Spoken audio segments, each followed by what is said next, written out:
Hey, it's Nick Frederking, AgriGold agronomist here in Southern Illinois. Today's August 2nd, so most of our corn crops are pollinated or are pollinating at this point. Most are into the reproductive stages, even the later planted stuff. A few things popping up that we got to take note of. Let's head in. So right off the bat, you can see we've got brown silks. Things are pollinated, good crop progression. There's an ear going into that milk stage. There's some things in here though I'm noticing. All season long we've been pretty clean of disease. Moving forward, I don't think that's going to be the case. So we have got a couple of diseases spotted in here that are potential severe threats. This is very small, but that's tar spot. It's a raised lesion on the leaf. Looks like tar. You can lick it, spit on it, do whatever you want. You can't rub that baby off. On there just like tar. So tar spot is here in Southern Illinois. You know, tar spot needs moderate temperatures with plenty of moisture. You recall we've had that hurricane move through about 3 weeks ago, brought plenty of moisture and brought some moderate temperatures. Tar spot has a latency period of about 3 weeks. That means all the conditions are there, tar spot will infect, and you won't see these little dabs until 2 or 3 weeks later. We're right in that time frame. There's not much out here. It's hard to find, but I anticipate over the next week or two, if you're scouting your fields, you're going to see a lot more of this painted on these leaves. Tar spot.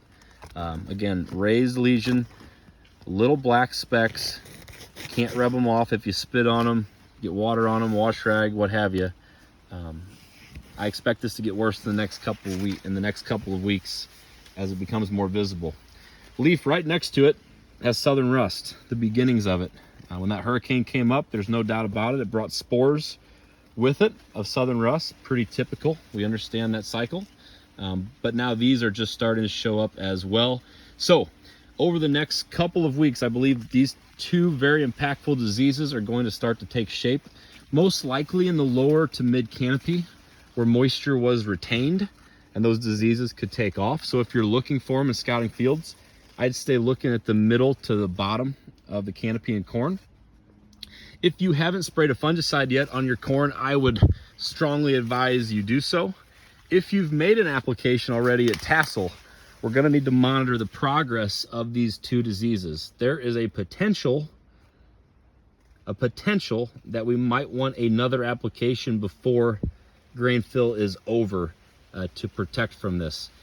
For these two diseases to keep taking off, we're going to need the right temperature. We're definitely going to need moisture. So if we go hot and dry from this point on, these may not be as big of a deal. But if we continue to catch those pop-up storms like we've been having over the last week or two, these could really become a threat and start thriving in this corn canopy. So let's keep an eye on that. If you haven't got a fungicide on yet, make sure it happens.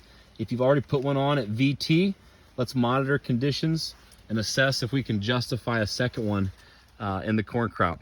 You know, we've got really good corn growing conditions right now. I'd hate to lose the top end yield from two diseases that we're afraid to treat because of prices. So we'll keep an eye on it. Stay tuned.